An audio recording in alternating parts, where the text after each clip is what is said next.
Hmm. Alam mo, Virgo, talong-talo ka na. Kasi, alam mo na ako yung pinakamagaling dito sa buong company at ako yung may pinakamalaking sales. Kaya siguro pinapunta tayo dito ni Sir, baka ma-promote na ako. Grabe ka naman eh. Kaya ko din naman yun. Wala ka pa nga napatunayan eh. Yes, Hi, Sir. Good morning. Pinapunta ko yung dalawa. Ay, may special tayong client na darating ngayon at gusto ko kayong dalawa yung mag-present. So, ibig sabihin, sir, kukuha sila ng property sa atin? 3 hektarya yung kukunin niya. Papatayon daw niya ng townhouse. Ngayon, kung sino man sa inyong dalawa ang makakapag-close ng deal, ay makakatanggap ng malaking komisyon. Nako, Sir. Akong bahala dyan. Kayang-kaya ko yan. Kasi alam mo naman ba, ako yung pinakamagaling dito sa buong company mo. At ako yung may pinakamaraming clients and may pinakamalaking sales. Teka lang, Eden. Dalawa tayong pinatawag ni sir. So, ibig sabihin, pagtutulungan natin dalawa, para hati tayo sa komisyon. Hindi yung susuluhin mo yung project. Pwede nyo naman gawin yan para mas masigurado natin na mako-close natin yung deal. Sir, kayang-kaya ko na nga kahit ako lang mag-isa. Kasi itong si Virgo, wala naman yung alam sa mga ganyang bagay eh. Anyways, gusto ko bumalik na kayo sa opisina nyo at paghandaan nyo mabuti yung client. Okay ba yan? Okay, sir. I'll do my best, sir. Thank you.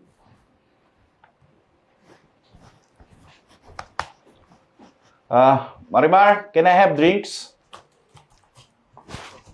Good morning. Good morning, sir. Ay, sir! Dito po kayo umuko. Why? Kasi sir, ako lang naman dito ang pinakamagaling na ahente at kayang i-handle lahat ng mga clients. Okay. So sir, kung gusto niyo makita yung mga properties na binibenta namin, meron po kami dito. Ayan. So, lahat po dyan, sir, nandiyan na intact na lahat. Kaya, pagpili na lang Wait po lang, ang- Eden. Di ba sinabi ni sir, pagtutulungan natin? Ba't sinusolo mo na naman? Eh, bakit ko pa kailangan ng tulong mo kung kaya ko naman, di ba? At saka dapat, yung lahat ng sales sa akin mapunta. Pati yung commission. Kaya ikaw, ibang kliyente yung asikasuhin mo. So, sir, nakapili na po ba kayo? Kasi, sir, kung nakapili na kayo, pwede ko lang asikasuhin yung mga papeles. At saka, pwede natin bisitahin yung properties na mapipili niyo. Sige lang. Excuse ma'am. Anong ginagawa mo dyan? Ha? Ma'am, naglilinis po. Naglilinis? Ganitong oras, nakita mo di ba may kliyente ako? Inaasikaso ko? Istorbo ka eh! Tsaka ano itong dala mo, ha? Yan? Ang alikabok! Eden, tama na! Allergy ako dyan, di ba? Tama na nga! Marimar, dito ka. Dito ka maglinis. Sige po, ma'am. Huwag kang lumapit dyan. Kakagating ka niyan.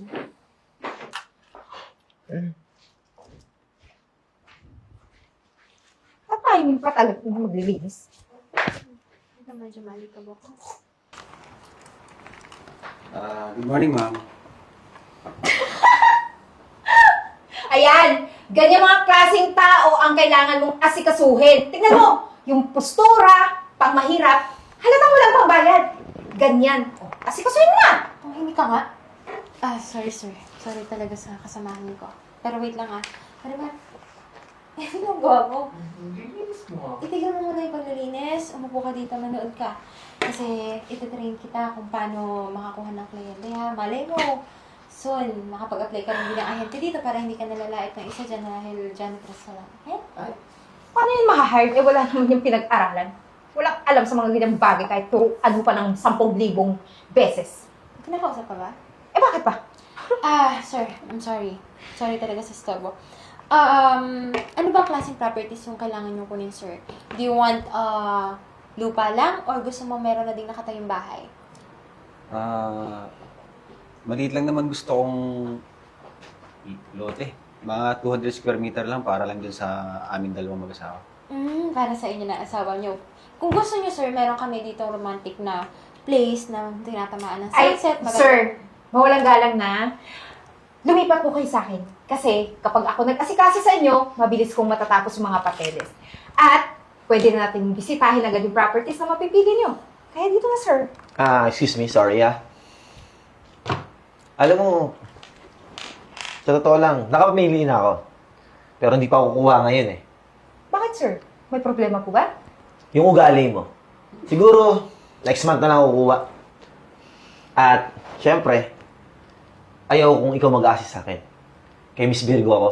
Dahil maayos siya makipag-usap sa tao at di siya tumitingin sa panlalabas na anyo. Alam mo, masyadong masama ang ugali mo eh. Dapat sa'yo, nire-reklamo. Miss Virgo, pakitawagan na lang ako. Kahit bukas, pwede kitang balikan. Thank you so much, sir. Welcome. See you po. Thank you, sir. So sir, nakapag-decide na po ba kayo? Kung hindi pa, bibigyan ko kayo ng time. Pero once nakapag-decide kayo, sir, pwede niyo akong kontakin para makapag-set tayo ng meeting at makapag-set tayo ng viewing. Sige, ma'am. Sige, sir. Bibigyan ko kayo ng contact number and once nakapag-decide na kayo, pwede niyo akong tawagan. Tawagan niyo lang po ako dito, sir.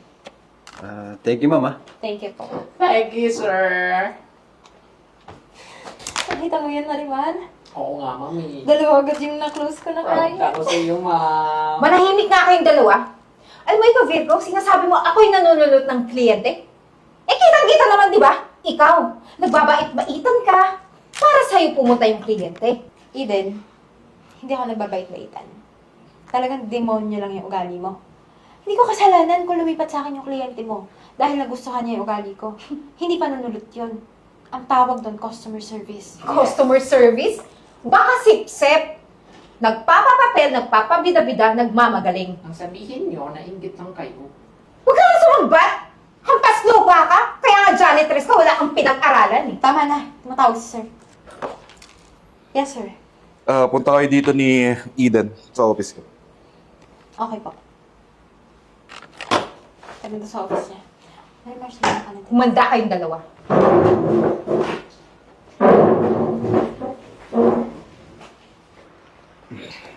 Ay, sir. Good evening. Good evening. Kumusta nga pala yung benta natin today? Sir. Nakapag-close po ako ng isang deal. May client po na bumili ng 200 square meter na lupa. Sir, pinagmamayabang niyo yun? Ikaparenggot nga lang yung pinili na property. At isa pa, hindi pa yung final decision ng client. May tendency pa na magbago yung isip or lumipat sa akin. At isa pa, sir, yung kliyenteng sinasabi mo na bibili ng 3 hectares, na-close deal ko na, sir.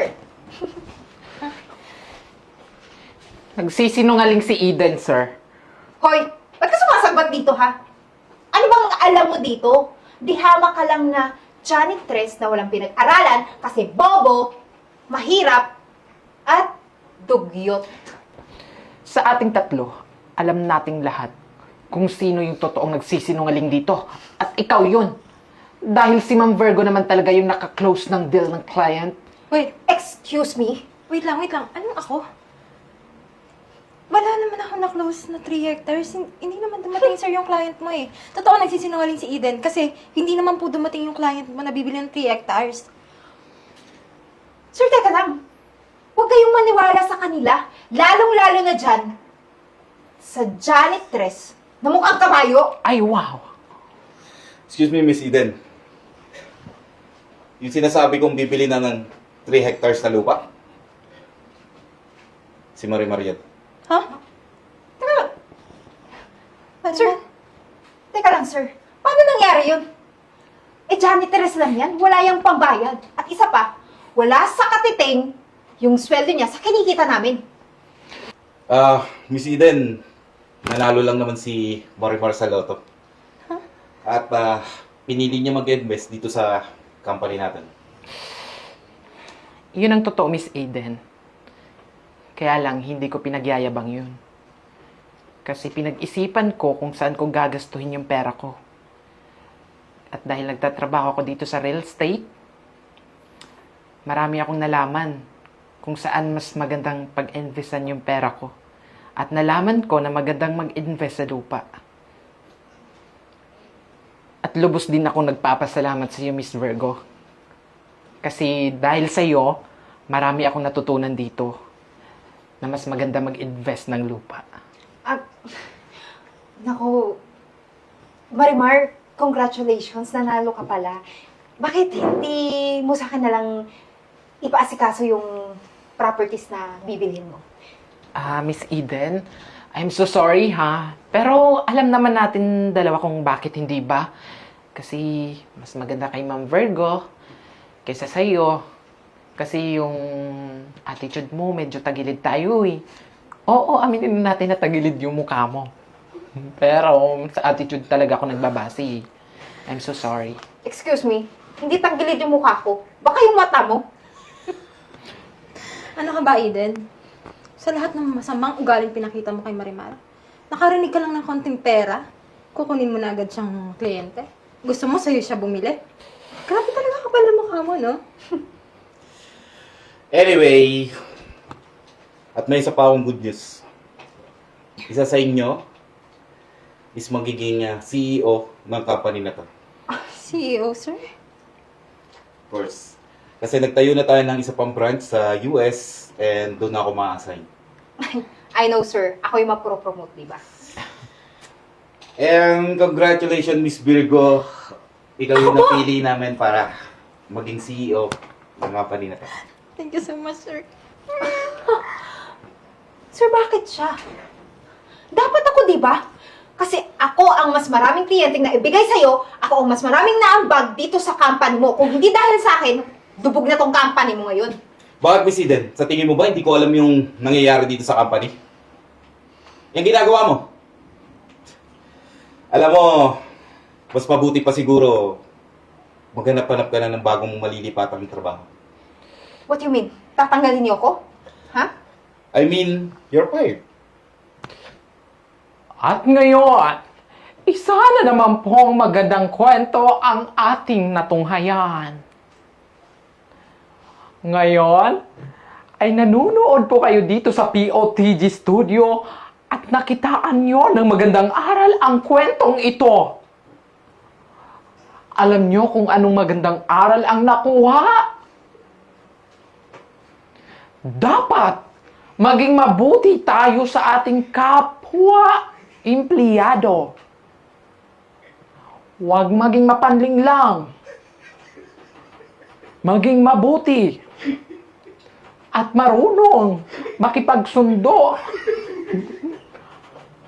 At marunong makipagkasundo sa kapwa empleyado. Tama na, Marimar. Wala pa. Ikaw pala landian ko. Ayaw! Ayaw!